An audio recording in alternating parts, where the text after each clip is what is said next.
US President Donald Trump's aggressive pursuit of a Russia-Ukraine peace deal has put Europe on the edge. It has also raised questions on who really is in control of critical decisions with global implications. In a short while from now, several European leaders will participate in an emergency summit called by France. French President Emmanuel Macron is hosting the informal emergency meeting at the Élysée Palace. Leaders from Germany, the United Kingdom, Italy, Poland, Spain, the Netherlands and Denmark will all be in attendance. President of the European Council, the President of the European Commission and the Secretary General of NATO will also be present at the meeting. The meeting also comes on the eve of a critical meeting between US and Russian officials in Saudi Arabia. For Europe, a lot is at stake. The substantial shift in American outlook towards the Russia-Ukraine war has raised several questions. First, what happens to the years-old goal of Ukraine to join the NATO and fully accede to its European identity by becoming an EU member? Second, in a scenario that Trump chooses to opt out of the NATO alliance, where do European defense capabilities truly stand? Ahead of the critical meeting in Paris, several European leaders reflected on the need to bolster national defenses.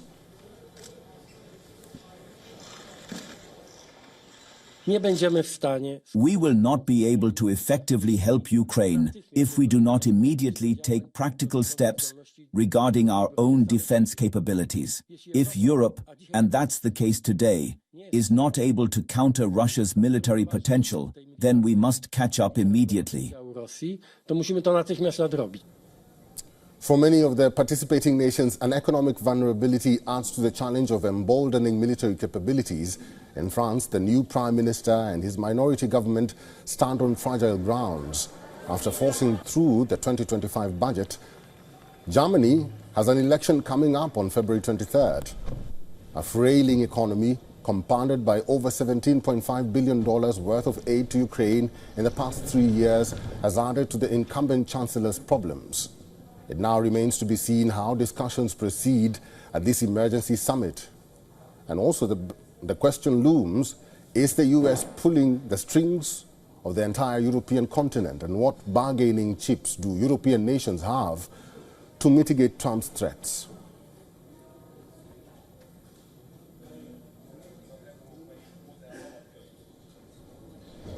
What do you say? And I think that Germany is heading to early elections in less than a week. There is much at stake for political parties and citizens alike. Just days ahead of early polls, leaders of top parties in Germany participated in a televised debate on Sunday. This is the second debate before the February 27th elections. The Russia-Ukraine war was a critical part of this face-off between incumbent Olaf Scholz, front-runner conservative leader Friedrich Merz, and far-right leader Alice Weidel.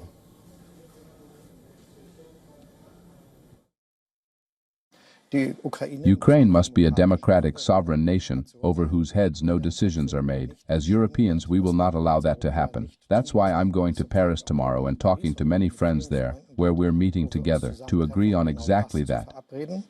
And with respect, the fact that these meetings of recent days and weeks are taking place in Paris, that Emmanuel Macron has taken the reins of action and the German Chancellor is at best an hourly guest there, is not the role I envisage for Germany in such a dispute.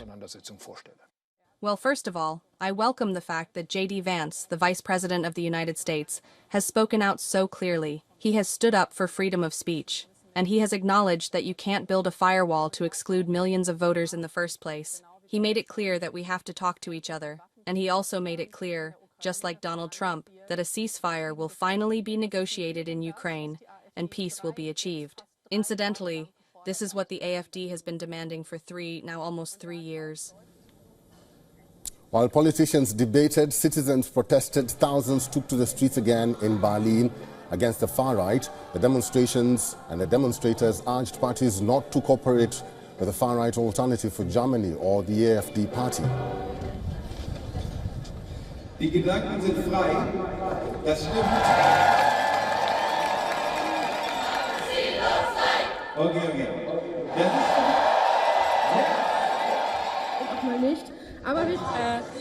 just think that the AfD and CDU are a huge problem right now, and that the right is simply far too big to just stay at home and do nothing about it. And I just think that it's right to take to the streets right now, because history must not be allowed to repeat itself. That's why I think it's super important to be active. Deswegen denke ich, dass es super wichtig ist, aktiv zu sein. Protests began shortly after US Vice President J.D. Vance's remarks during a speech in Munich on Friday, where he called on Germans to, quote, drop the long-standing taboo against the far-right party. Leader of Germany's opposition, CDU party, has repeatedly said that it will not form any alliance with the AfD. The CDU's position falls in line with a historical motto called "We are the firewall," which is a long-standing position of major political parties in the country to not work with the far-right. Germany goes to polls on Sunday after the three-way coalition government led by Scholz collapsed in November last year. The Chancellor also lost a vote of confidence in December, triggering the early polls.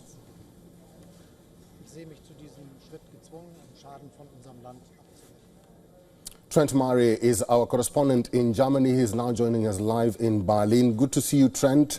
There's a lot of discontent growing against the far right, the AfD party. Protests have emerged in Germany, in Berlin, as we speak.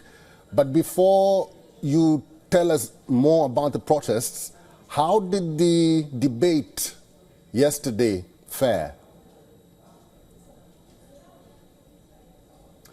Well, this debate was very interesting because for the first time it saw the four major political party leaders come together. In the past, Alice Weidel, the leader of the AfD party, had been excluded from some of those earlier debates. But last night she was given an opportunity to join that stage and to go on the attack against some of her political opponents. We know, of course, it comes as that party does continue to poll at historically high levels, and right now are on track to place second behind the CDU. But the real road bump for her, the challenge that she faces, is that firewall, as you rightly mentioned. The other three parties on that stage continue to vow to not work with the AfD party in forming a government. That is despite some of those major contentious issues like the economy and immigration seemingly driving an increasing number of voters towards that party. What we should mention, of course, is that extraordinary intervention from US President J.D. Vance, Vice President, I should say, forgive me,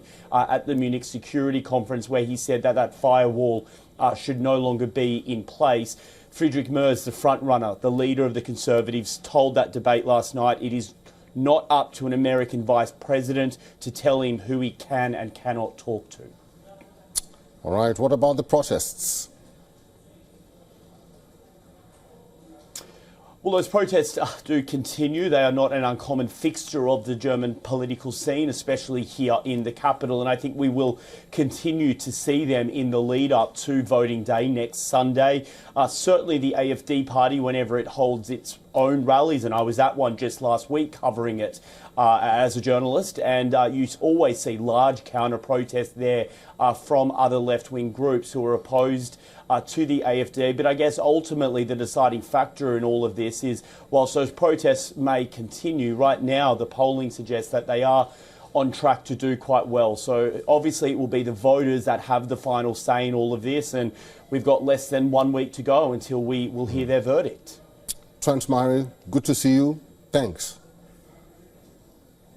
For all the latest news, download the WION app and subscribe to our YouTube channel.